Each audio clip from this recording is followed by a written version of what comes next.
Bienvenue à Bibliothèque Médicis. Voici venir avec l'été la saison des régimes. En fait, beaucoup n'attendent pas l'été, quelquefois pour être en harmonie constante avec leur propre corps, et puis le plus souvent pour bien paraître dans la période des vacances. Eh bien, Bibliothèque Médicis va faire le tri entre gourous charlatans et a choisi 4 figures, dont 2 sont médecins. Et vous savez, aujourd'hui, les magazines, les revues, les hebdomadaires, les livres à fort tirage sont là pour appeler à l'ordre les récalcitrants, comme si on était obligé de suivre des indications, pour pas dire des contraintes ou des conseils de régime. Professeur David Cayat, vous publiez chez Odile Jacob, Le vrai régime anti-cancer, les armes numéro 1 de la prévention. Le docteur Pierre Ducamp, connu d'un bout à l'autre de l'Europe, en Pologne, peut-être maintenant, il paraît que votre réputation atteint l'Australie, etc. On va essayer de comprendre pourquoi, pour votre régime et vos conseils. Et cette fois, dans le livre que vous publiez, avec les 30 aliments de protection contre la maladie d'Alzheimer. Le 3e est Michel Guérard. Merci d'être là. Vous venez de chez vous, Eugénie-les-Bains? Je viens de chez moi, oui. Vous publiez depuis des années, et le dernier livre est écrit avec Julie Andrieux, Comment briller au fourneau sans savoir faire cuire un œuf. Eh bien, beaucoup vont se sentir concernés. Mais vous savez tout, vous savez cuisiner, et vous êtes considéré comme le pape de la cuisine gastronomique, parce que vous avez commencé il y a longtemps, la cuisine minceur et santé, et en plus, vous pratiquez à Eugénie-les-Bains dans les Landes. Tout à fait, oui. Vous avez combien d'hôtelleries? On a 3 hôtelleries, mais on a plusieurs autres stations thermales où il y a des hôtels et où nous pratiquons une cuisine que nous avons appelée la cuisine santé-nature pour les curistes. Enfin, Michela Marzano, vous vous enseignez, vous cherchez, vous écrivez, je ne sais pas si vous cuisinez. Pas tellement. Oui. Vous allez au restaurant, n'allez pas manger n'importe quoi. On parlera en partant. Oui, vous lui pardonnerez. Et vous me pardonnerez de ne pas savoir faire la cuisine. Vous écrivez La philosophie du corps ou le dictionnaire du corps, qui est tout à fait remarquable, sous votre direction. Vous avez un œil vif, une langue bien pendue, sarcastique. Est-ce que vous vous souciez aussi de bien manger, vous? Dans la mesure du possible, mais ce n'est pas l'un de mes soucis les plus importants, je dois avouer.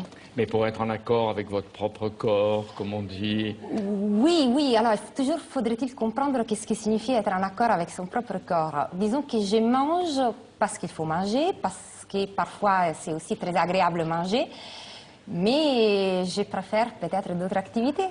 Par exemple? Par exemple, réfléchir, écouter les autres, parfois écrire aussi, enseigner. Et ça sans manger? Non, ça en mangeant, parce que sinon je n'aurais pas l'énergie pour le faire. Oui. Est-ce que vous pratiquez les sports qui entretiennent le désir et l'élégance d'un corps libre? Écoutez, chaque année, je pars avec des très bons propos, donc je m'inscris dans un club de gym, mais après, je suis bouffée par les temps. Et donc, il y a au moins quelque chose qui vous bouffe, ou qui vous... si c'est le temps, mais ils nous dévorent tous. Hein. Ils nous dévorent tous. Mais sinon, bon, je marche beaucoup. Hein? Pour me déplacer à Paris, j'adore marcher. Ah, très bien. Mais vous n'avez pas besoin de faire du sport, ça va comme ça? Pour l'instant, ça va. Mais vous allez les écouter, ils sont, avec leurs conseils, très très précieux et en même temps sérieux. David Cayat, d'où vient l'intérêt pour, disons, la santé rigoureuse, c'est votre métier, etc., mais en même temps les régimes? D'abord, vous estimez qu'il faut dénoncer tous les bonimenteurs et imposteurs qui font beaucoup de mal avec leurs conseils souvent dangereux. Infondés en tout cas, rarement dangereux heureusement, mais souvent infondés. D'où vient cette envie d'écrire sur ça? C'est que je suis un clinicien, je vois des malades à peu près tous les jours depuis 34 ans que je traite cette maladie, le cancer, que malheureusement ça ne va pas en s'arrangeant, il y en a de plus en plus. Voilà, et vous dites que c'est la première cause de mortalité chez l'adulte, et en cause... particulier en Occident, c'est terrible. Ah bah c'est la première cause de mortalité, c'est pire que ça, la première cause de mortalité prématurée, c'est-à-dire ça tue des gens jeunes, contrairement à ce que l'on croit. Et donc le meilleur, à un moment donné, il m'est apparu clair, avec toutes ces responsabilités que j'ai eues, de gérer de tenir la vie de tous ces malades qui ont voulu se battre pour essayer de guérir, de tous ceux, malheureusement, que je n'ai pas réussi à guérir, ça a été de me dire, mais si on pouvait éviter cette maladie, ça serait mieux. D'où les combats que j'ai menés contre le tabagisme quand j'étais le conseiller de la présidence de la République entre 2002 et 2007. Et puis aujourd'hui, une autre cause. Prochain combat, mais vous n'allez pas prétendre, David Cayat, qu'une bonne alimentation protège ou retarde le cancer? Non, justement. Sinon, je serais moi aussi un bonimenteur et je ne le suis pas. Ce que je peux dire, et ce qui est certain, c'est qu'à peu près 20% des cancers sont liées de près ou de loin à l'alimentation. D'accord ? Maintenant, ce n'est pas en changeant son alimentation qu'on va réduire son risque de 20%. Si on devait suivre tous les conseils de ce livre, vraiment en les suivant sérieusement, je pense qu'on réduirait son risque peut-être de 5 ou 6%. Mais le risque est tellement élevé. On prolonge un peu sa vie. Non, c'est-à-dire qu'on diminue son risque d'avoir un cancer. On risque d'avoir le cancer. Même mieux, on pourrait éviter dans 5 ou 6%. Il faut savoir qu'un homme sur 2 va avoir un cancer. Que votre probabilité à vous, monsieur Jean-Pierre Elkabbach, comme à moi, d'avoir un cancer dans le temps de notre vie, c'est 50%. Bien, là. Elle, c'est 35%, donc c'est moins. Mais nous, c'est 50%. Et vous, vous y avez échappé. Pour l'instant. Vous vous consolez en soignant ou en accompagnant les autres au cimetière. Mais attendez, pour l'instant. Et donc l'idée, c'est que si on peut réduire ce risque de 5 ou 6%, bon sang, moi je suis preneur. Et dans le livre, vous énoncez 5 règles d'or pour prévenir le cancer. Et à la fin, le cancer, on y trouve des conseils diététiques. Les 5 conseils. C'est simple, hein, diversifier votre alimentation, parce qu'il y a des aliments qui sont vraiment qui sont à risque de cancer. Il ne faut pas les manger trop souvent. Certains poissons, etc. Diversifier vos modes de cuisson, parce qu'on ne le sait pas, mais il y a des modes de cuisson qui sont cancérigènes. Troisièmement, choisissez les produits artisanaux plutôt que des produits industriels, parce qu'on ne peut pas penser qu'une attitude culinaire développée de génération en génération dans un biotope, dans un terroir, et qui a permis à cette nation-là, à cette population-là de se développer économiquement, scientifiquement, culturellement, soit néfaste pour la santé. Donc, ce qui a passé le crible du temps n'est pas forcément mauvais. Choisissez ça, faites de l'exercice physique, voilà. Voilà. Est-ce que vous appliquez à vous-même les régimes que vous conseillez? J'applique le plus possible les régimes, mais c'est pas forcément facile. Hein, oui, en effet, parce que vous voyez, je ne veux pas oublier l'aspect personnel. On m'a dit que vous étiez très gourmand. Ah mais je confirme, je suis un gourmand, un gourmet, je suis passionné de gastronomie, d'art culinaire, toutes les bonnes cuisines, même celles de l'Orient, avec beaucoup d'épices. Absolument. Ben, je ne vais pas renier mes origines, je suis né en Tunisie, donc j'aime manger épicé, effectivement. Mais je m'accommode avec beaucoup de bonheur des plats du Sud-Ouest ou des cuisines minceurs. Donc la vie d'un cancérologue averti n'est pas remplie de frustration. Elle est quand même très pleine de frustration, de la frustration de ne pas pouvoir guérir des malades qui viennent vous demander de le faire. L'essentiel. Et ça, malheureusement, c'est la frustration de tous les jours. Pierre Ducamp, vous voulez faire maigrir, vous avez découvert que le monde grossit. Il y a combien de gens en surpoids? Parce que je ne veux pas dire les obèses. En France, il y a à peu près un adulte sur 2. Il y a à peu près 20 millions de personnes en surpoids, dont 6 millions d'obèses. Ce qui fait, si on enlève les très jeunes et les très vieux qui ont tendance à se dessécher ou ne pas encore être suffisamment en pleine croissance, ça fait une personne sur 2, un adulte sur 2. Et ça augmente naturellement aux États-Unis et en Chine, n'en parlons pas. Oui. Moi aussi. Oui, moi je considère, si vous voulez, et là j'interpellerai la philosophe dans ce sens, je considère qu'aujourd'hui, dans le monde dans lequel on vit, grossir est la prise de poids est un marqueur d'insatisfaction ou au moins d'inaptitude à s'épanouir dans le monde.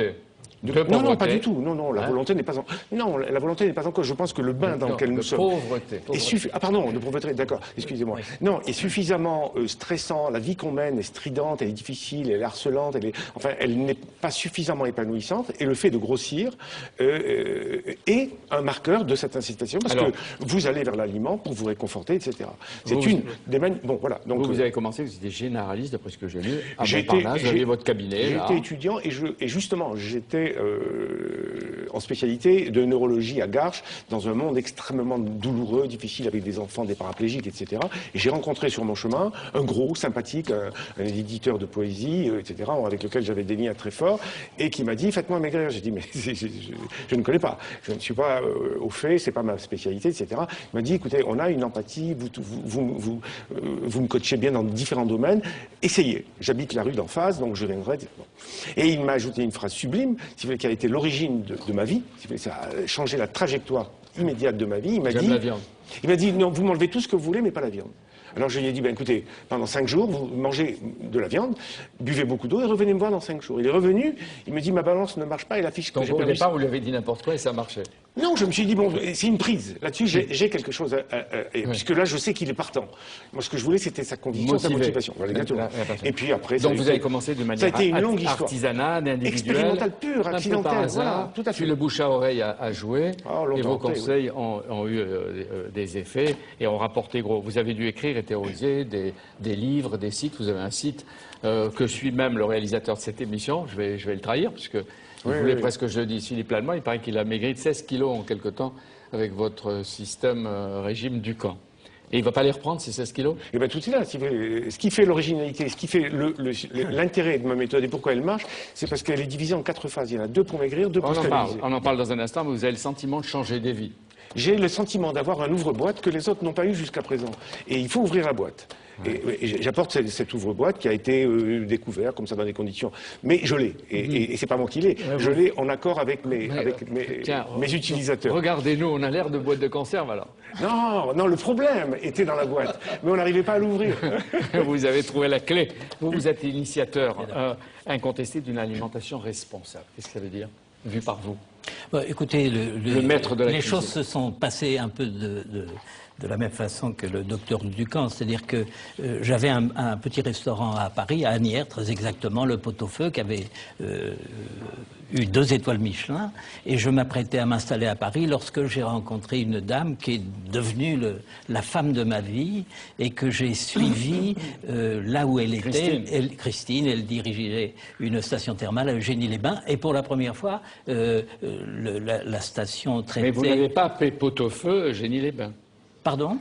Le restaurant de Eugénie-les-Bains, vous ne l'avez pas appelé Pot-au-Feu? Non. Parce que vous avez changé. Il y avait une nature. rupture. Bon, alors quand je suis arrivé là, ma première visite a été un constat. J'ai vu des gens, parce que cette station traite des rhumatismes mais des maladies métaboliques, j'ai vu des gens, mais il y a de ça... 36 ans, des gens qui étaient attablés devant des assiettes de carottes râpées, des tranchouillettes de jambon racorni. Mon sang n'a fait qu'un tour. Je dis, c'est pas possible qu'on s'astreigne à cette souffrance-là. Et c'est comme ça que j'ai commencé à imaginer une cuisine qui, au départ, était une cuisine hypocalorique, puisque c'était la mode des calories. Et alors, c'est amusant parce que j'ai fait un livre, 2 livres, qui ont eu un certain succès, qui ont été traduits en 13 langues. Et ceci... L'échange de compliments. Non, mais c'est ça. Non, mais vous allez comprendre pourquoi. Ceci m'a valu la visite du président d'un grand groupe, l'agroalimentaire, et qui est venu me voir en me disant, Michel Guérard, vous nous intéressez. Est-ce que vous accepteriez de venir avec nous? Et c'est comme ça que je suis rentré dans le groupe sans arrière-pensée. Donc l'étincelle a jailli. Comme il faisait beaucoup de recherches, j'ai bénéficié de cette recherche. Très très bien. Et donc l'intuition, vous évitez de parler de régime, vous parlez de goût, de plaisir, sont les mots qui reviennent. Eux sont médecins, vous, il paraît que vous vouliez devenir médecin. Ah, écoutez, c'est drôle, mais c'est vrai que j'aurais aimé être médecin, mais c'était au sortir de la guerre. Je suis né en 1933. Mon frère avait mes parents avaient une petite boucherie en Normandie. Mon frère avait dû travailler avec maman. J'ai suivi mes études, puis à un moment, on m'a dit, il faut choisir un métier. Il fallait choisir le métier. Vous avez voilà, j'ai commencé comme apprenti pâtissier. Voilà. Comment on appelle l'apprenti pâtissier? Il y a un mot pour l'apprenti.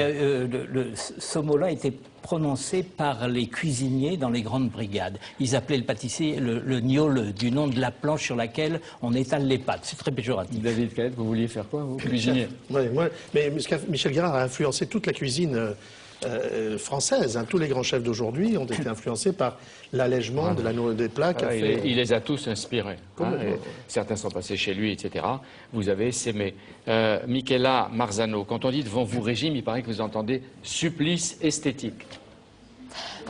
Pas nécessairement, pas tout le temps. Soyez prudente devant eux. Hein. Oui, il faut que je fasse attention. Non, évidemment, il y a la question, les problèmes de l'obésité, ça, il faut les reconnaître. Ce qui me gêne particulièrement ces derniers temps, c'est qu'il y a une sorte d'image unique qui a tendance à s'installer, notamment pour les femmes, notamment pour les jeunes femmes, qui demande presque de devenir une image parfaite d'un corps supposé exister, là où chaque idéal du corps en tant que tel n'existe pas. Donc je crois qu'il y a un décalage entre certaines images qui sont présentées, certains régimes qu'on retrouve dans les journaux. Par exemple, je prends quelques phrases du dictionnaire du corps ou de quelques dictionnaires. Vous avez écrit dans le dictionnaire que l'état physique est une des dimensions du bien-être. Donc ça veut dire qu'il faut également tenir compte. Absolument, absolument. Mais c'est toute une question des proportions et des mesures. Je crois qu'il faut nécessairement prendre soin de son corps, car ce n'est qu'en prenant soin de son corps qu'on prend soin aussi de soi. Mais en même temps, il ne faut pas réduire tout à la dimension matérielle. C'est-à-dire, moi je crois que nous sommes notre corps tout en l'ayant, et que nous avons notre corps tout en l'étant. C'est-à-dire qu'il y a une dialectique entre être et avoir qui nous caractérise dans les rapports au corps. Il y a tellement de philosophes qui ont écrit sur ça, si je pense à un peu Spinoza, surtout Nietzsche, que je connais un peu, Hein, il il fallait d'abord un corps pour pouvoir créer et avoir une pensée légère et dansante. Absolument, absolument. Et pourtant, c'est les courants plutôt minoritaires dans la philosophie, parce que malheureusement, souvent, mais ça ce a sont été les modes, caractérisé... ce sont les contraintes des revues, des trucs spécialisés dont on ne va pas faire le procès ici. Mais quel regard vous portez sur les médecins, les grands chefs qui sont ou experts en tout genre, ceux qui veulent l'équilibre du corps pour avoir un état global de bien-être? Écoutez, moi je suis très admirative parce que je pense qu'à partir du moment où on essaie de faire quelque chose pour les autres, tout ça est à prendre en compte. Alors évidemment, en tant que philosophe, je peux faire très peu pour les autres, mais la raison pour laquelle j'ai commencé à travailler par exemple sur la question du corps, c'est parce que je considère que les points de départ, lorsqu'on est un philosophe qui s'occupe des questions d'éthique, c'est essayer de contrecarrer l'extrême fragilité de la condition humaine qui s'exprime dans les corps. Mais pourquoi? Ce serait peut-être une question. Eux, on leur a demandé comment ils sont arrivés, pourquoi ils sont intéressés. Mais pourquoi vous êtes intéressé au corps? Je me suis intéressée au corps parce qu'à un certain moment, j'ai voulu marquer une rupture par rapport à mes études. Moi, j'ai fait des études plutôt traditionnelles, d'une part histoire de la philosophie, d'autre part philosophie analytique. Mais alors? Et j'ai considéré que c'était désincarné et qu'il ne prenait plus en compte l'individu tel qu'il vit et tel qu'il aborde les problèmes. Oui, mais personnellement, qu'est-ce qui a fait la rupture et la raison? Qu'est-ce qui a fait la rupture? Personnellement, je crois que ça m'a beaucoup marqué mes expériences. Moi, j'ai fait l'école normale à Pisa. Et il y avait beaucoup de filles qui étaient anorexiques. Et je crois que ça m'a beaucoup marqué parce que du coup, j'ai considéré que ces symptômes voulaient dire quelque chose par rapport au rapport au corps et par rapport au rapport à la féminité. C'est dont ils s'occupent aussi les uns les autres. Pierre Ducamp, pour décrire le régime Ducamp, j'ai regardé, vous utilisez un vocabulaire guerrier. Oui. C'est une machine de guerre avec sa phase d'attaque foudroyante. Il y a la première période, c'est la première attaque, on va le voir tout à l'heure. Oui. Et quand on entend ces phrases où on met l'uniforme et on met des bottes et on va au combat, souvent contre soi, ou alors on déserte, on se barre et on ne dit plus jamais de régime. Écoutez, sur votre chaîne, j'ai entendu il y a quelques mois Jacques Attali, qui est un esprit brillant, et qui résumait la situation suivante. Il disait, aujourd'hui, dans les pays civilisés riches, il y a à peu près 50% de la population qui est en surpoids. Et dans certains pays, comme les États-Unis, on a dépassé ce stade. Ça veut dire que si l'électeur moyen votait, il voterait gros. Bon, alors il pose la question et d'une manière très claire. Il dit aujourd'hui, nous sommes à un moment de l'histoire de la civilisation où il faut choisir, c'est-à-dire soit on accepte que l'être humain a muté culturellement, mais a muté et a introduit cette notion de surpoids dans sa manière d'être au monde. Donc il a accepté son malaise. Voilà. Et en fait, c'est pas vrai. Il faut pas. Ça dépend, c'est une question qui se pose. On peut très bien, il y a beaucoup de gens, des psychiatres par exemple, qui disent attention, tout ce qui normalise l'alimentation est traumatisant, évitons les traumatismes, etc. Et de l'autre côté, vous avez des gens qui disent non, on se bat. D'accord, allez, maintenant on va aller dans le concret. Quel est le pire ennemi de celui qui cherche à maigrir? Le pire ennemi de celui qui cherche à maigrir... C'est le salé, le sucré, le gras. Non, pas du tout. Je pense que c'est beaucoup plus grave que ça. C'est tout ce qu'il entend autour de lui. Il y a un bruit de fond. C'est-à-dire, il y a tellement de gens qui parlent et qui ne savent pas de quoi ils parlent et qui n'ont pas l'expérience, y compris les pontes. Je parle même, si vous voulez, des gens de l'establishment qui sont dans leur circuit administratif, qui sont dans les rats de laboratoire, c'est-à-dire qui travaillent avec des animaux, etc., qui ne savent pas ce que c'est que l'homme qui est gros, l'homme qui vit dans une... Excusez-moi, je finis juste une petite image. Le gros est en prison dans sa Grèce et je leur propose de s'évader de cette prison et de ne pas être repris. De devenir un homme libre. Un de vos principes, c'est en mangeant déséquilibré, on maigrit. C'est-à-dire que l'équilibre, ce n'est pas la guerre. L'équilibre, c'est l'acceptation de ce qu'on est. Quand quelqu'un se noie, on ne vient pas à l'oreille lui dire voilà comment il faut nager. Alors, phase numéro 1, on te sort. L'attaque. Vous dites tout est interdit sauf les protéines. On ne mange que des protéines. 72 aliments, de la viande, du poisson, de la volaille, des œufs, du jambon, des laitages, les fruits de mer, etc. Tous ces aliments naturels qui ont été ceux du chasseur pendant 100 000 ans. Mais pas de légumes, pas de fruits dans cette phase. Pendant 3 jours, 4 jours, ça dépend des... Quelle est la durée de la première attaque? Ça dépend du poids. Si vous avez 5-6 kilos à perdre, ça va durer 2 jours. Si vous avez 80 kilos à perdre, ça peut durer 5, 6, 7 jours. Du vin?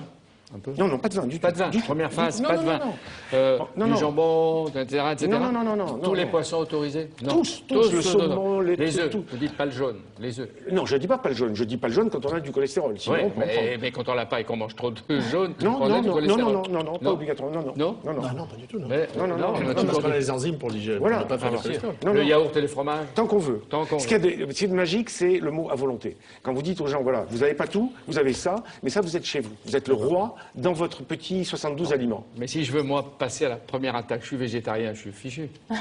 Ah, vous êtes végétarien, il y a Tant pis pour moi. le tofu, il y a le soja, il y a des, bon, voilà, des choses comme ça. Là, vous avez l'air Oui, Non, courageux. je suis un peu désarmé, parce que Là, il y a plein d'autres choses. Ah, oui. bon. Il faut aller chez Guérard, chaud. Eugénie Les Bains. Le petit déjeuner, à quoi il ressemble? Il faut de la viande aussi? Non, le petit déjeuner, vous avez des laitages. Alors, vous avez justement ce son d'avoine. Si vous voulez, ce son d'avoine, pour moi, c'est On en un a aliment. apporté avec Céline Mévélec. Voilà, Il paraît que vous mettez 2 à 3 cueillères d'avoine, cuillerées d'avoine. Voilà. Toute la journée, vous voulez goûter l'avoine? Non. Qui c'est que je vais goûter avec? Non, c'est bon. Non, Personne. même Il faut comme ça. goûter, Non, non, sec, goûter. comme ça, pas non, de non, goût. c'est pas, non, ça se On passe ne pas peut sec. pas prendre de Non, l'avoine avec comme du lait pour un porridge ou avec une galette, si vous voulez. Mais vous êtes contre les cornflakes.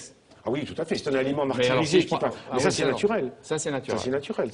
Quel goût, ça, hein La texture. Quelle horreur. Je jure. Non, mais il faut le prendre Non, il faut le faire en galette, il faut le faire en crêpe, il faut le faire en. Mais on peut le faire de 1000 manières. plusieurs fois dans la journée. Oui, oui, oui. Enfin, non, pas plusieurs fois. Vous en prenez une dose dans la journée. Et c'est un aliment qui a la possibilité de gonfler 25 fois son volume d'eau, donc de rassasier immédiatement, mécaniquement l'estomac. Et dans l'intestin, de faire une sorte de rapt léger, mais sur certaines calories par fixation. Donc on sait que dans le cholestérol, il y a élimination partielle très légère, mais enfin suffisante si on le fait à vie. Alors, dans cette phase d'attaque, le docteur Ducamp peut-il donner le menu Ducamp des 3 moments habituels et clés? Le petit déjeuner, Ben, le petit le déjeuner, déjeuner, le dîner, parce qu'on peut faire les Petit déjeuner, les repas vous faites- qu'on veut. Ce qu'on veut. Le petit déjeuner, vous pouvez faire une galette de ça, vous pouvez faire une crêpe, vous pouvez ajouter 2 ou 3 yaourts, vous pouvez ajouter une tranche de dinde, vous pouvez faire un œuf à la coque, vous êtes tranquille avec ça, vous êtes bien. À midi, vous mangez une dinde de saumon ou un dos de cabillaud ou un demi-poulet, vous enlevez la peau, vous faites une omelette, vous faites Comment on le cuisine? Demande Anne-Marie Moreau. au four. Vous Oui. prenez un four, un Mais poulet, vous le mettez pas mettez au d'huile, four. vous mettez pas de beurre, vous mettez pas de... Bah, attendez, ça dégorge. Un poulet d'aujourd'hui, en 40 secondes, il est déjà tout gras en surface. On n'a pas besoin de ça. Vous avez une plancha. Mais attendez, nous sommes en guerre. Quand on veut perdre 20 kilos, on est en guerre. Je ne peux pas dire aux gens, manger équilibré. Vous savez, l'obèse, il redoute 2 mots. La patience et l'équilibre. Si vous lui dites, vous allez perdre 2 kilos ou 3 kilos dans l'année, il se sauve. Et si vous lui dites manger équilibré, il n'écrit Il n'y a pas. pas que les volumineux, je ne veux pas appeler les obèses, Non. mais les gros. Il y a d'autres, les moyens. Qu'est-ce Moi, je que vous leur dites? m'intéresse- Ceux-là aussi sont en guerre. Bah, c'est-à-dire, un obèse a commencé par être un gros. On ne peut pas devenir obèse d'un jour à Mais l'autre. vous ne Ils traitez sont pas en que chemin. des obèses. Non, je traite des gens qui, en principe... Qui ne veulent pas devenir, qui ne veulent dessous pas de 5, grossir. en dessous de 5 ou 6 kilos, ça ne m'intéresse pas. Ah Si bon. vous voulez, je leur Ah dis, ouais, ouais, excusez-moi, à l'ailleurs. Non, bon... Mais est-ce qu'il vous arrive de soigner des gens qui vous disent, voilà, plus je mange, plus je maigris? Qu'est-ce que je fais? Le contraire. Non, je ne connais pas. Ah ben j'en connais, moi. Présentez-moi. Plus je mange ou plus je maigris. Je mange et je grossis pas. Oui, bah alors ils ont un ver solitaire ou ils ont une maladie métabolique, j'en sais rien. Ben moi, disons que c'est un lunaire. Pour moi, j'ai jamais vu ça. Non. Combien qu'est-ce qu'on perd au bout de la première attaque? Première attaque, si vous voulez, elle va de 2 jours à 7 perd jours. la vie, Vous perdez entre 1 kg pour 2 jours et 3 ou 4 kilos pour une semaine. C'est arrivé à Philippe Lallement. Alors si vous avez beaucoup de surpoids, ben, évidemment, si vous avez 20, 30, 40, 50 kilos, oui, là, ça dégage très vite. Qu'en pense le professeur David Caillat? C'est une stratégie que M. Ducamp met en musique et qui est une stratégie connue de ces régimes. Cette phase d'attaque, c'est un régime hyperprotéiné Oui, tout à fait. dans lequel alimentaire. Oui, il n'y a pas de sachet. Et ça, à mon avis, c'est un excellent point de ce régime. Et Je donne le l'intérêt, c'est livre, peut-être qu'il va faire le régime du camp. Non, et puis non, on échangera tout à l'heure. Deuxième phase, période de croisière. Alors là, vous dites on mange de tout. M'a dit Anne-Marie Moreau. On ajoute quelques légumes. Pas quelques. On avait 72 aliments protéinés, on en ajoute 28. Des légumes, des tomates, carottes, concombres, Tomate, radis. c'est bien. Ça a une bonne réputation, la tomate. M'a dit Florian Lycopène, Janco.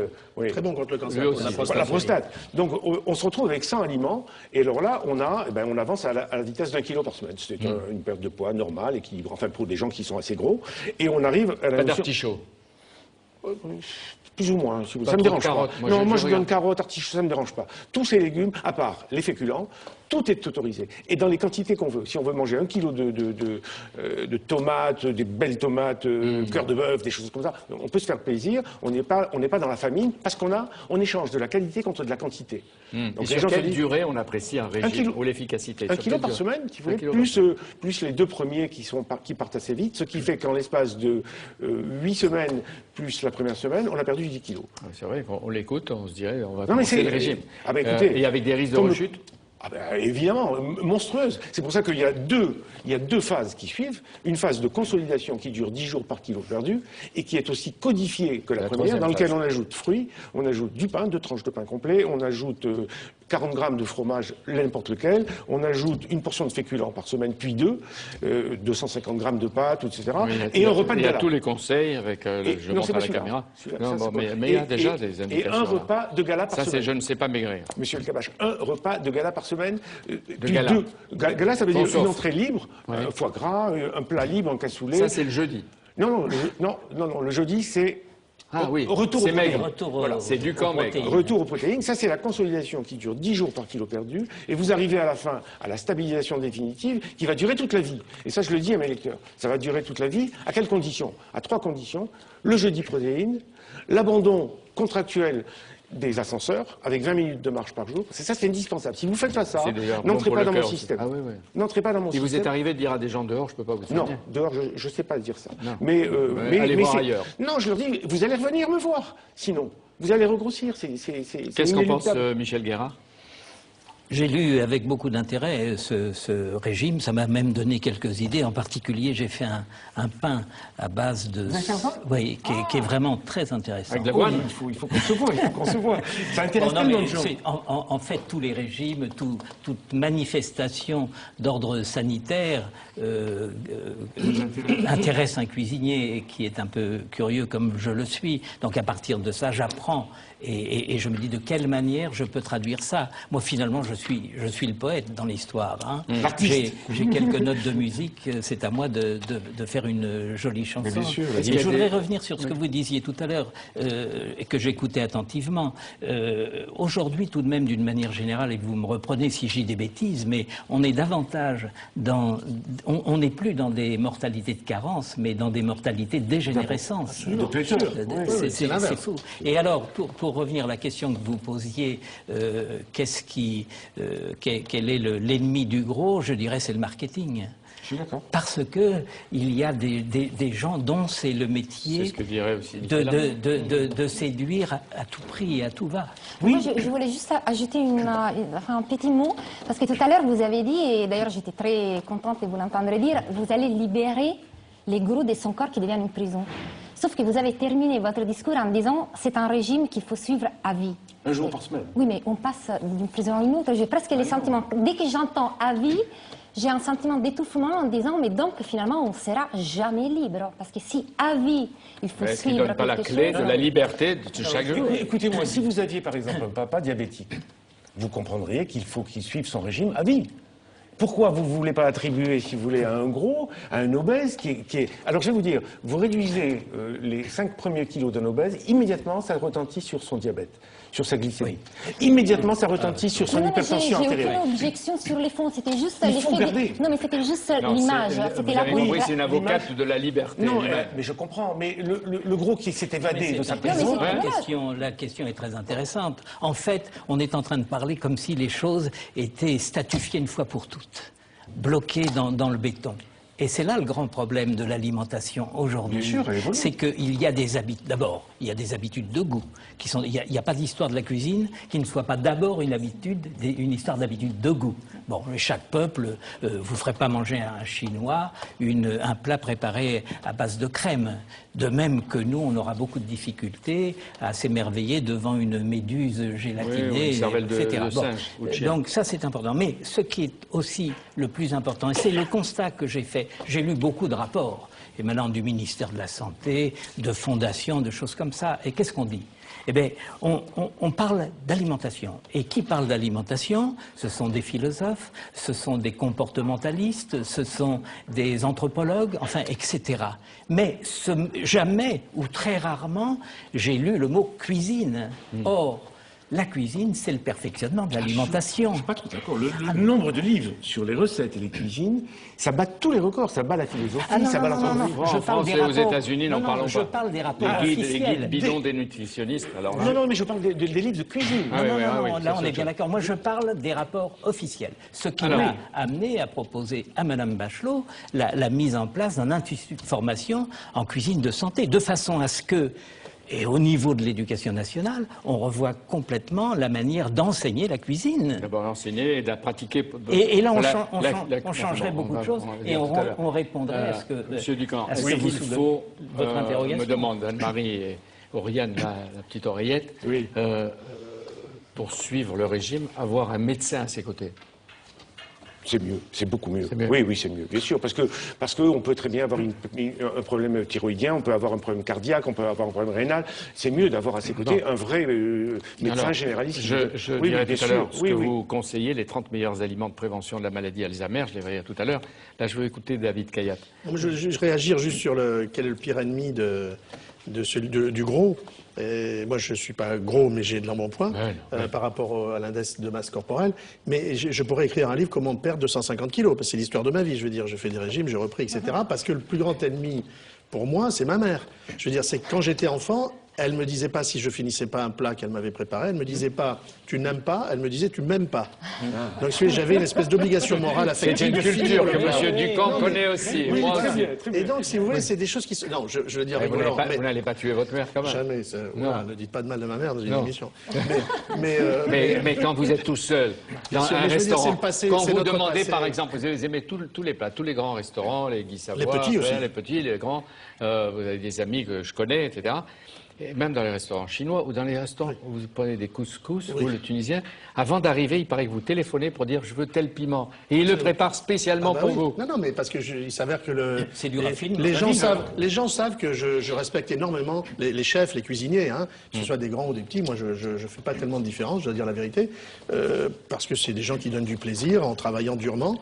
Et donc voilà, ils savent que je les aime beaucoup, ils m'aiment, je crois, pas mal. Et d'ailleurs, ça se voit, et c'est comme ça. Mais quand vous mangez, votre mère n'est pas derrière vous. Mais quelque Elle part, est elle est dans derrière mon vous. elle est toujours là, dans mon cœur. Dans ses neurones. Elle a marqué. Le vrai régime anti-cancer. Mais elle doit être fière de son fils. Le vrai régime anti-cancer. Pourquoi le vrai régime? Parce que moi, depuis, je vous dis, 30 ans que je fais ce métier, 34 ans, notamment depuis 5-6 ans, j'ai des tas de patients qui, devant moi, en consultation, me disent « Mais docteur, qu'est-ce que je dois manger? Qu'est-ce que je dois éviter ?» D'abord, premièrement, moi je ne sais pas, parce qu'il n'y a pas de formation dans les études médicales sur l'alimentation, et notamment l'alimentation par rapport au cancer. Et puis chacun doit être un cas particulier. Et puis c'est ce que je dis dans le livre, justement. Et deuxièmement, parce que je les entends me répondre directement, quand moi je dis, écoutez, je ne sais pas trop, elle me dit, mais non, moi on m'a dit que. Et alors j'ai tout. Il ne faut plus manger de laitage, il ne faut plus manger de viande, il ne faut plus boire, il ne faut plus ceci. Alors il ne faut plus fumer, ça c'est clair. Mais c'est pas de l'alimentation, mais je le dis quand même en exergue dans mon livre. Mais après, dans l'alimentation, il y avait tout et n'importe quoi qui se disait. Et je me suis dit, bon, je suis un scientifique, je suis docteur en médecine, docteur en sciences, je veux dire, j'enseigne. Arrêtez. Non, mais je veux dire, je prends un problème scientifiquement. Je le prends comme le prend un scientifique. On va prendre à des bras-le-corps. exemples. Donc, je me suis plongé sur tout ce qui s'est fait et j'ai découvert des tas d'idées fausses, de mythes, de bêtises, de trucs Mais faux. vous donnez quelques exemples sur les comportements nationaux. Les Japonaises ont moins de cancer du sein que les Américaines. Oui, mais dès qu'elles émigrent aux États-Unis, la deuxième génération, elles ont autant de cancer du sein Les que les Chinoises de Américaines. Hong Kong ont un des taux les plus élevés du monde de cancer du poumon. Les femmes chinoises non fumeuses, Oui, non fumeuses. alors qu'elles fument pas. Et alors? C'est le wok. Ça, Le la gouvernement cuisine, chinois, ça, j'ai été le gouvernement chinois surpris, a c'est posé fou. la question à un épidémiologiste de l'Institut national du cancer américain en demandant est-ce que vous pouvez venir regarder qu'est-ce qui se passe. On a des clusters, c'est-à-dire que dans certaines villes, on voit des épidémies de cancer du poumon chez les femmes qui ne fument pas. Alors ils ont envoyé des équipes, ils ont commencé à étudier Et qu'est-ce qui se alors passait. Eh bien c'est simple, c'est qu'elles ont, par le fait, les évolutions sociologiques, ces femmes qui habitaient dans des huttes au cas de vent et qui avaient très peu de charbon et très peu à manger, qui étaient pauvres, des paysans, ils sont venus dans des HLM et il fait froid, c'est pas chauffé, ils ferment les fenêtres et ils cuisinent au wok. Or le wok monte la température à 300 degrés, alors qu'une poêle normale plate, telle qu'on l'utilise en France, vous mettez des légumes, de la viande, bas le wok. c'est 120 Hein degrés. À 300 pas degrés, complètement, il y a l'huile... une solution. Oui, Bon. alors 300 degrés, Pourquoi- l'huile devient cancérigène. Si on est trop long sur ce sujet, Pardon. c'est d'ailleurs passionnant. On va se retrouver, je suis sûr, mais on en Très dira bien, je moins. vous le dis vite. Pourquoi trouve-t-on moins de cancer de l'estomac en Allemagne qu'au Japon et en Ouganda? Et on peut multiplier. Très d'ailleurs, simple. les Alors exemples. le Japon, c'est parce qu'ils exagèrent avec les produits fumés et salés, salaisons. Et les Ougandais, c'est parce qu'ils sont bourrés d'une bactérie dans l'eau qui s'appelle Helicobacter pylori et qui donne le cancer de l'estomac. Ouais. Et dans tous les pays, vous le dites et vous le critiquez, et pas seulement en Occident, se développe ce que vous appelez la westernisation de nos coutumes alimentaires. Oui, c'est-à-dire manque de diversification. La westernisation, c'est ce que nous impose un pays qui n'a pas de culture culinaire, qui a une histoire culinaire d'à peine 50 ans, mais qui a une bonne pas d'histoire de terroir, mais qui a une industrie agroalimentaire extrêmement puissante et qui nous impose des modes de consommation alimentaire unifié, normal, formaté et qui interdit la diversification. C'est qu'on finit par manger tous la même chose. Ici, à sa place, avec une passion soutenue, et le contraire de la westernisation. Heureusement. Dire. Heureusement. Alors vous démolissez quelques idées reçues. On va voir, docteur Ducamp, si vous êtes d'accord avec lui, vous me direz votre avis. Consommer du poisson ne prévient pas le cancer. Vous dites, absolument. Quand vous croyez manger du poisson, vous avez en réalité des quantités dramatiques de métaux lourds. Certains poissons, oui. La sardine. Mais, non, les plus pollués, c'est le thon rouge, et ça tombe bien, il n'y en a presque plus, donc il faut peut-être le laisser tranquille. Le saumon, même sauvage. On se bat pour aller le pêcher. Mais non, justement, il faut arrêter, quoi. Le thon rouge, le saumon, y compris sauvage, l'efflétan, le siki et l'espadon. Ce sont les poissons qui sont au sommet de la chaîne alimentaire. C'est pas moi qui le dis, hein, c'est le ministère de la Pêche. Ils ont sur le site internet de l'AFSA, vous avez de l'agence française de sécurité des aliments. Vous citez la sardine et le cabillaud. Vous avez, alors le sardine et cabillaud, c'est bon. Par contre, là, l'anguille, par exemple, c'est pas bon. Enfin, les anguilles qui viennent du côté du Rhône où il y a toutes les usines. Voilà. Écoutez, il y a certains poissons dont on s'est aperçu qu'ils contenaient dans leur chair des concentrations en métaux lourds, c'est-à-dire mercure, cadmium, plomb, arsenic, qui dépassent le seuil de définition des gisements miniers. Alors à partir de là, vous vous dites, est-ce que c'est bon d'en manger tous les jours ? Les fruits et légumes n'empêchent pas forcément le cancer. Ils peuvent même en aggraver les risques. Et vous dites à cause des pesticides. Non, deux choses. D'abord, la grande étude EPI qui est sortie il y a 2 mois qui a montré que manger 400 grammes de fruits et légumes, 5 portions, ça peut-être réduisait le risque de 2%, 3%, c'est-à-dire presque rien. Donc pourquoi ? Parce que ce n'est pas les mêmes fruits et légumes qu'il faut que nous mangions. Une femme qui a des hormones, une femme jeune qui n'est pas ménopausée, une femme plus âgée qui est ménopausée, un homme, un fumeur, un non-fumeur ne doivent pas manger les mêmes choses. Par exemple, du bêta-carotène, qui est un dérivé de la vitamine A qu'on trouve dans un certain nombre de légumes comme les carottes, etc.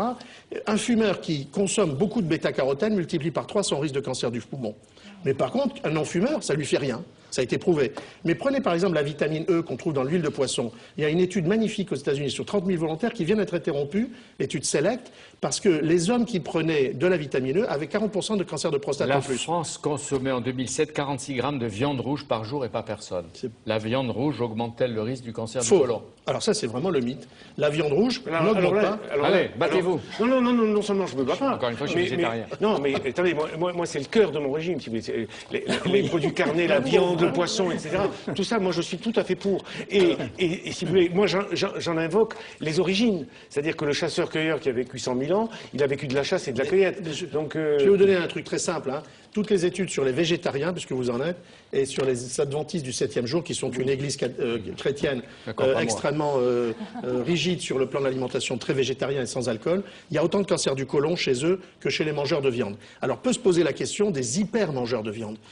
Mais simplement, on ne peut pas dissocier chez ceux-là le fait de manger énormément de viande de tout le reste, parce que ces gens-là, généralement, ils boivent beaucoup, ils ne mangent pas de fruits et légumes, ils commencent par un pâté plutôt que par des carottes râpées. Les pâtés. Ennemi juré. Pâté industriel. Ça dépend. Les rillettes, les saucisses, le fromage fondu, le boudin noir, non. Non, mais alors il y a certains aliments, parce qu'il y a un mélange. Il y a des aliments qui contiennent de l'acrylamide, qui est un produit très cancérigène. Je mange pas ça, alors. Non, ce que je dis, c'est que moi j'ai fait l'analyse, par exemple, d'une tranche de jambon industriel dans un sachet coupé en carré et d'une tranche de jambon à l'os puis au torchon. Et ben dans le second, il y a juste du porc, du sel et du poivre. Et dans le premier, mais vous n'imaginez même pas ce qu'il y a. C'est bourré. C'est vrai qu'il y a un peu de viande, mais il y a du bourré de sel, de nitrite, de nitrate, d'agents sapidité, de conservateurs, de trucs. C'est plus le même produit. Là, vous êtes d'accord ? Oui. Non, mais moi, si vous voulez, je venais aujourd'hui avec l'idée de demander à M. Caillatte, fort de son autorité sur le cancer, ce problème de la viande. Parce que tous les jours, vous avez des gens qui vous disent « j'ai lu quelque part ». Alors il y a des corbeaux, il y a des cassandres, il y a des trucs qui envoient des rumeurs comme ça, et on ne sait pas d'où elles viennent. Et donc vous avez la réponse ici. Mais voilà. Alors toutes les études prouvent que ça n'est pas cancérigène, je peux vous le garantir, vraiment toutes les études mondiales. Les adventistes du 7e jour, les végétariens le prouvent encore. S'il y a quelque chose de dangereux, à la limite dans la viande, c'est le fer. Le fer qu'on trouve dans l'hémoglobine, c'est-à-dire le sang. Et on peut, moi j'ai trouvé là une idée assez... pourquoi la cachérisation de la viande halal, la viande cachère... C'est-à-dire qu'il faut enlever le sang de la viande. Il sait de la viande. Et d'ailleurs, les grands chefs, pardon de dire ça, mais quand un grand chef vous fait cuire un morceau de viande, il le laisse reposer pour le choc thermique, pour que les fibres se détendent, et il le laisse reposer un bon moment. Or, qu'est-ce qui se passe? Par la détente des fibres, le sang sort. Et souvent, pas tout à fait, si vous le permettez. Pas tout le sang, mais un peu c'est lui qui cuisine. Oui, vous quand on met conserves. un morceau de viande dans le four, bon, la pression de la chaleur envoie le sang au centre de la pièce. Bon, si on coupait une tranche, à ce moment-là, on aurait du très cuit, du très cuit, du encore très cuit, et puis du sang. Donc le repos de la viande, ça consiste tout simplement, par le phénomène de ramification, à ce que le sang qui ne subit plus de pression revienne en surface et on a une viande uniformément rosée et plus tendre parce qu'il y a une détente. Mais il y a du sang, il y a du sang. Il y en a un peu. Saint-Michel Guérard. Mais il y a quand même, pas découragé, il y a des aliments qu'il recommande. Complètement. Nicolas. Et la viande d'abord. Alors, et vous dites au fur et à mesure, si vous êtes d'accord, la grenade. Ah bah ça, c'est de tout Là, ce que j'ai lu. La grenade, je suis arrivé dans le sujet sans aucune idée préconçue, et j'ai trouvé la grenade et la quercétine. Je ne savais pas. La grenade, c'est fabuleux. C'est un aliment anti-cancer avec son action serait 3-4 fois supérieure à celle du vin rouge ou du thé vert. Ah oui, parce que les polyphénols qui sont dans les agents antioxydants sont considérables.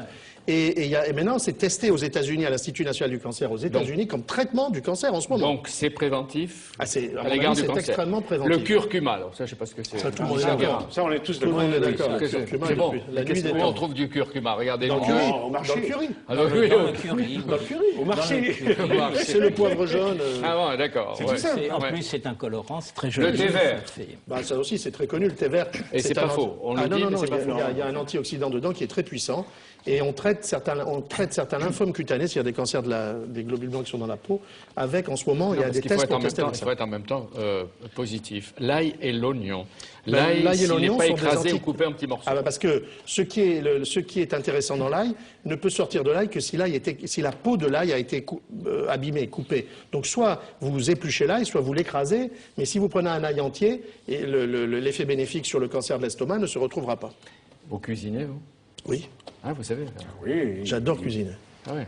Il n'y a rien qui vous avez deux chefs à cette table. Ah oui. Prenez-le en stage. Il va peut-être vous surprendre.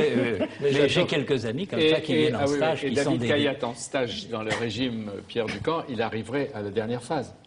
Terminal. Pourquoi? Non. La phase terminale, celle qui lui permettrait de vivre longtemps.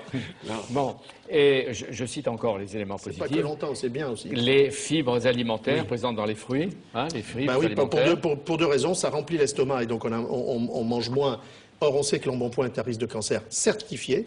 Et deuxièmement, parce que c'est un aliment de l'Est qui accélère le transit et ça fait que les pesticides, les trucs pas bons qu'on a mangés, sortent plus vite. Je cite encore, dans les légumes, choux, avocats, tomates, fèves, la lentilles. tomate, c'est très bon pour le lycopène, pour le cancer de la prostate. Les capres avec la quercétine, c'est extraordinaire pour plein de cancers. Avec la livèche, c'est une salade, je suis étonné qu'on ne la mange pas plus souvent.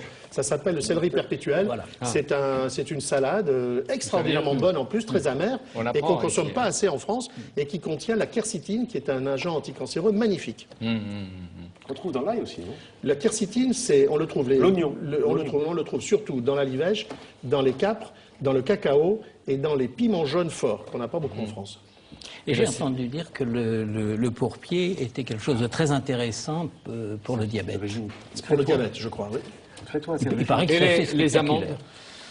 Les amandes, c'est pas mal aussi, absolument. Et le vin, vous le citez pas, mais le vin consommé avec modération. Les amandes et les céréales dans certains cas. Voilà. Et le sélénium. Alors les céréales, il faut faire attention parce qu'il y a beaucoup d'acrylamide dans certaines et c'est un agent très cancérigène. Je dirai tout à l'heure, ou vous me direz tout à l'heure, Pierre Ducamp, les 30 meilleurs aliments de prévention sur la maladie d'Alzheimer. Mais vous avez entendu, Michaela, les deux points de vue, vous qui dénoncez l'obsession de la minceur. David Caillat explique que le surpoids peut mener au cancer. Et pourquoi, dans votre esprit, maîtriser son corps, c'est à la fois un mythe et c'est un esclavage? Oui, d'ailleurs, moi, je ressens même physiquement une forme d'anxiété après vous avoir entendu. Parce que j'ai appris beaucoup de choses, mais en même temps, je me suis dit, mais tout ce que je fais, c'est exactement l'envers de ce qu'il faudrait que je fasse. Alors, quand j'ai dit que c'est un mythe et c'est un esclavage, essayer de maîtriser son corps, c'est que en dépit de tout, on est dans la société marchande, on est dans la société globalisée, mais on est aussi dans une société qui valorise extrêmement la question du contrôle. Il faut pouvoir contrôler son corps, contrôler son poids, contrôler son image, pour donner à voir une image de soi comme quelqu'un qui est toujours capable de se maîtriser en tant que personne. C'est-à-dire qu'il y a un télescopage entre l'image physique et ce qu'un individu est censé être d'un point de vue moral. Donc il y a presque un glissement du jugement esthétique ou du jugement médical. Vous voulez dire qu'ils représentent l'ordre moral tous les trois, là? Je ne sais pas. Il y a des façons très différentes de prendre les choses. Faites-la grossière, Michel Guérard. Non, mais bien sûr. Mais d'ailleurs, il y a des façons très différentes. Je ne suis pas du tout en train de vous mettre tous dans les mêmes paquets, mais c'est vrai qu'il y a un peu cette tendance à croire que par les paraître, on peut montrer quel genre d'individu on est, même d'un point de vue moral. Donc il y a vraiment un glissement presque vers un jugement. À l'entrée goût de votre dictionnaire, vous dites l'être humain est gourmand de nature. Meilleur c'est, plus il mange. Donc c'est un élément naturel. Alors il y a un mélange, d'ailleurs c'est pas moi qui ai écrit l'entrée-goût, pardon, mais de toute façon je vais défendre l'article. Non, la chose c'est qu'il y a toujours un mélange des cultures et des natures, c'est-à-dire il y a quelque chose qui nous plaît de façon presque instinctive, mais il y a aussi tous les rapports aux parents, les rapports aux amis, tout ce qui nous a accompagnés tout au long de notre vie. Vous le disiez tout à l'heure, votre rapport à votre mère a quand même influencé votre façon d'aborder, d'approcher la nourriture. Donc même dans les goûts, il y a un mélange de deux éléments qu'on ne peut pas complètement séparer. Moi, de ce point de vue, quand c'est pas bon, j'en mange plus, parce que je suis pas rassasié. Je n'arrive pas à avoir le sentiment d'être rassasié si je n'ai pas eu de plaisir. Et appliquer le régime du camp. Non, je ne suis pas un terroriste. Non, mais sur le plan philosophique, je voulais vous dire que le fait de manger, c'est ce qu'on appelle de la nourriture. Mais je me rends compte qu'il y a d'autres nourritures qui nourrissent l'homme. Il y a la nourriture affective, il y a la nourriture intellectuelle, il y a la nouriture culturelle, il y a la nourriture spirituelle, il y a beaucoup de nourriture. Et je crois qu'aujourd'hui... Non, mais évidemment, vous prêchez quelqu'un de convaincu, vous avez parfaitement raison. Mais vous-même, vous avez dit tout à l'heure qu'on a tendance à utiliser la nourriture comme étant plus ou moins que de la nourriture. Parce que les autres nourritures disparaissent. Oui, la nourriture spirituelle, le sacré, le goût disparaît. Alors je me demande s'il ne faudrait pas, parfois, essayer juste de déplacer les problèmes. C'est-à-dire, au lieu de tout le temps ou trop parler de nourriture, des régimes, parler peut-être aussi d'autres choses, pour permettre à cette autre nourriture dont vous parlez... Qu'est-ce qu'il faudrait nourriture? Non, mais je veux dire, tout à l'heure, j'étais juste en train de répondre à sa question en disant, il y a la nourriture affective, bien sûr, essayons de remettre à la place les affects. Le problème, c'est qu'on mange 2 fois par jour et que tous les gens ne sont pas nantis d'une culture extraordinaire qui leur permettrait de s'échapper. Oui, mais pourquoi c'est ça qui est terrible. Non, mais d'ailleurs, il y a quelque chose qui est caractéristique de la nourriture. C'est vrai qu'on ne peut pas s'en libérer. Enfin, on mange, on a du plaisir à manger et en même temps, il faut manger aussi pour vivre. Mais pourquoi vous êtes mince, vous? Écoutez, moi, je ne sais pas. Parce que vous vous nourrissez d'ailleurs, vous êtes philosophe. Non, je ne crois pas. Vous l'avez dit au début. C'est une ancienne anorexique. Non, vous savez, vous m'avez dit il y a les jeunes. Oui, il y a un peu les jeunes, mais pas tout quand même. Non, je sais pas. Enfin, très sincèrement, si je peux me permettre, je crois que je suis quelqu'un qui consomme beaucoup son énergie. Moi, je me donne à fond à chaque fois que je fais quelque chose. Donc, peut-être, il faudrait que je mange plus, mais l'organe qui consomme le plus dans le corps, c'est le cerveau. C'est le cerveau. Bah oui. Donc, faire des mots croisés, c'est un remède. Il faudrait que j'essaie de penser un peu moins. Ça veut dire que quand vous voyez quelqu'un de très maigre, vous dites qu'est-ce qu'il pense celui-là? Alors, sauf que le cerveau, il dépense beaucoup de sucre. Vous dites, vous, le corps est le lieu du plaisir et de la rencontre avec autrui. Et je cite, il nous permet de goûter le monde et de l'habiter. C'est pas mal. Hein? Moi, je crois que tout passe par les corps, dans le sens où nous sommes au monde dans et par notre corps, mais surtout c'est l'autre que nous rencontrons par les corps étant le lieu du désir. Le corps, le visage, comme disait Emmanuel Lévinas. Donc, par exemple, quand il s'agit de déplacer, moi, j'aurais tendance à vouloir aussi déplacer de la notion des besoins à celle des désirs. Les désirs n'étant pas simplement quelque chose qu'on peut remplir. Mais ceux qui se sentent mal dans leur peau, peut-être, ont perdu l'habitude du désir. Oui, mais il y a un gros problème. Moi, je pense Michela Marzano, qui mangent sans faim. Si une de vos amies mal dans sa peau vous demandait conseil, est-ce que vous lui refuseriez de tenter un régime sans en être prisonnière? Non, mais évidemment que non. Mais je pense que, par comment je suis faite, je lui conseillerais d'aller voir un psychanalyste. Oui. Ah oui. Ah oui. En dépit des critiques sur les psychanalystes. En dépit des critiques. Et vous lui dites, alors prépare-toi à une cure de 7 ans, 10 ans, 12 ans. Ça dépend, mais je pense que c'est que si on se sent vraiment mal, parfois ça peut être une nécessité. Mais il Moi, peut- j'ai 35 ans de métier, hein, de relation avec des personnes qui sont en surpoids. Je peux vous assurer, et je vous le dis en conscience, pendant ces 35 ans, je n'ai jamais vu une seule personne me dire « la psychanalyse m'a permis de maigrir » ou de modifier ma Écoutez, relation au moi, poids. je ne sais pas si c'est la solution. Je suis en train de dire ce que je dirais à quelqu'un qui me dit ne pas se sentir bien dans son corps. Mais, Ah, voilà. Voilà. C'est pas pareil. C'est pas, c'est tout, pas du différent. tout. mais, Non, non. la richesse, c'est justement ce qu'ils disent, ce que vous dites les uns les autres. C'est à la fois peut-être bien choisir la manière dont on mange, etc. Et en même temps, lire, aller voir le psychanalyste. Pourquoi s'enfermer, Bien sûr, il y a être une- prisonnier bien de sûr. tel ou tel C'est la diversité. Michel Guérard, j'étais surpris avec vous, le chou farci, hein, si j'ai bien lu. Le Paris-Brest, le cassoulet peuvent être des recettes de la cuisine masseur. Le Paris-Brest, Oui, c'est À pied. c'est la deuxième tranche, c'est la deuxième tranche de ma vie de cuisinier. Effectivement, en lisant toutes ces choses, j'ai eu un sursaut d'énergie et j'ai eu envie de créer une nouvelle fois autre chose. Et bon, vous évoquez des choses qui font partie de la gastronostalgie. Le chou farci, le Paris-Brest, etc. Donc j'ai eu envie de m'y attaquer. Un défi. Et finalement, c'est tout à fait possible.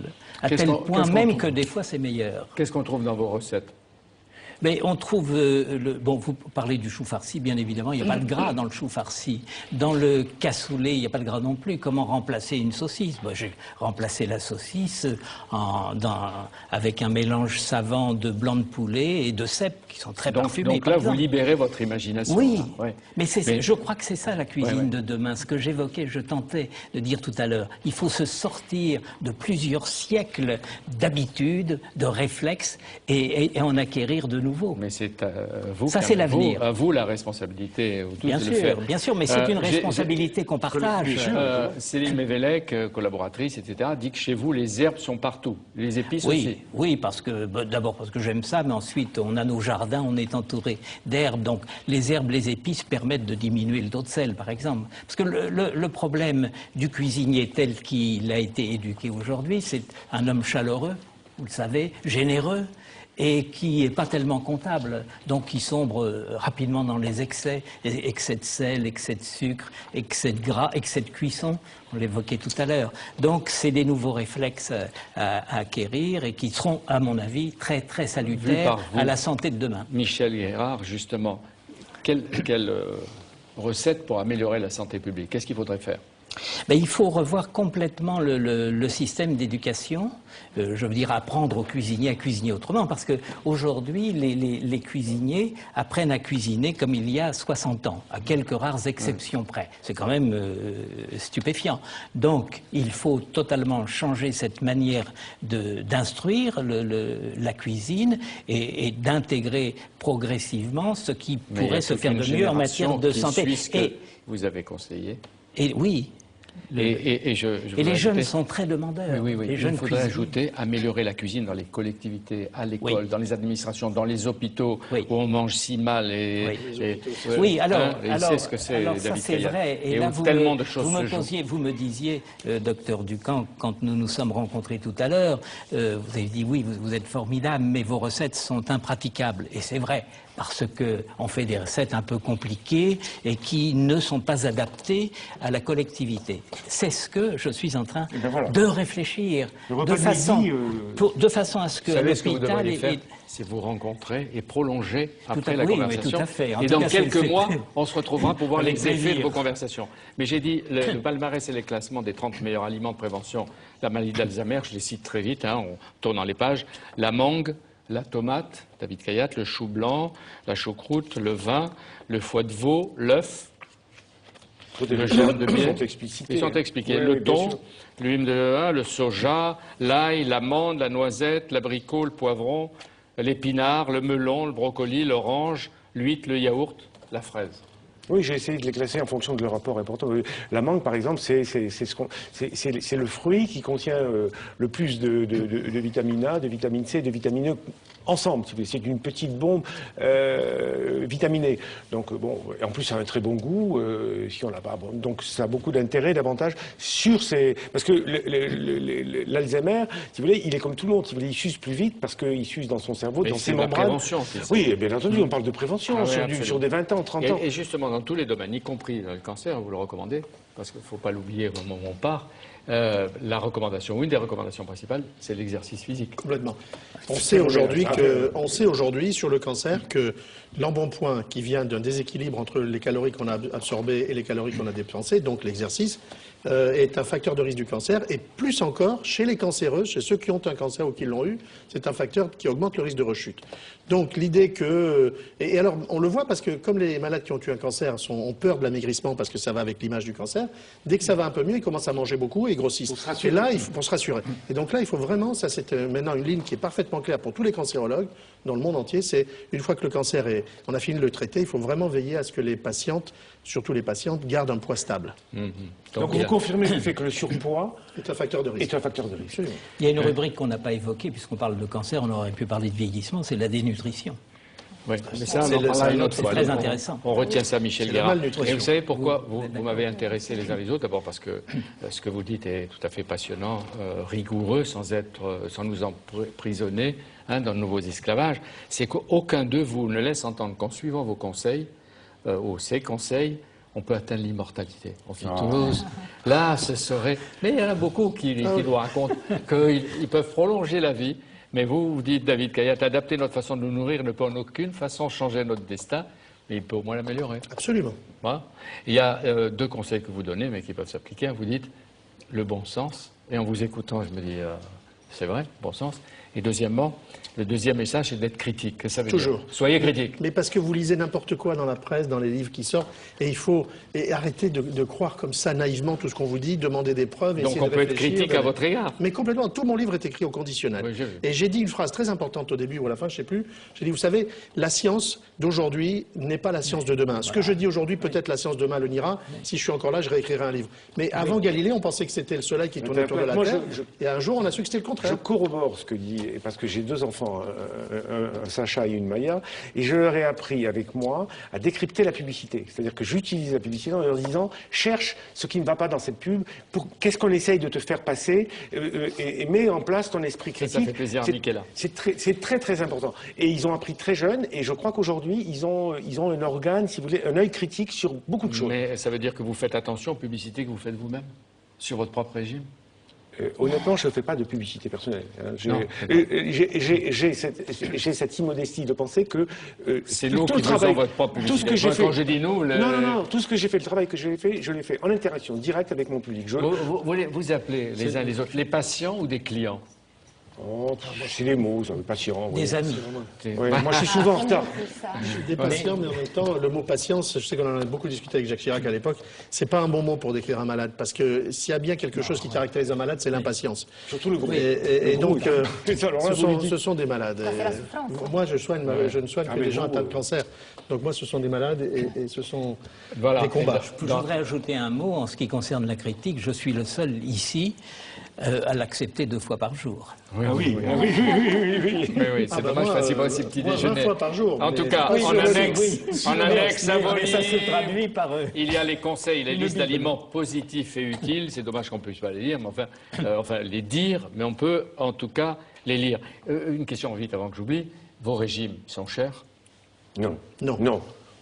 Cabillaud, c'est pas cher. Non, moi, si vous voulez, il y a 1 700 000 personnes qui ont acheté, je ne sais pas maigrir, et qui disent j'ai perdu du poids et je l'ai stabilisé avec 5,70 €. 5,70 €, c'est le prix de mon livre. Si j'arrive à mes fins, je serai contraint à faire des plats, des repas qui coûteront à l'hôpital 5 € grosso modo, tout compris.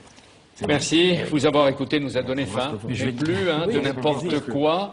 Nous saurons encore mieux choisir. Chacun s'efforcera un peu plus de discipline pour devenir en quelque sorte son propre maître en bien-être et en vie réussie, ce qui ne devrait pas être pour déplaire à la philosophe. Et ce qui se conjugue parfaitement avec l'enseignement des philosophes que nous avons reçus à Bibliothèque Médicis, que Bibliothèque reçoit toute l'année, ou dans l'émission vous a souvent parlé.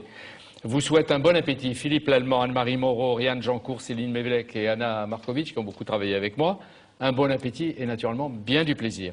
Et puis merci à tous qui nous regardez, que vous soyez au Maghreb, une partie de l'Afrique, et grâce à Internet de très loin dans le monde, quelquefois je dois reconnaître que je suis surpris, et qui s'ajoutent aux fidèles de cette émission, largement suivis dans l'Hexagone. Merci à tous et à très bientôt.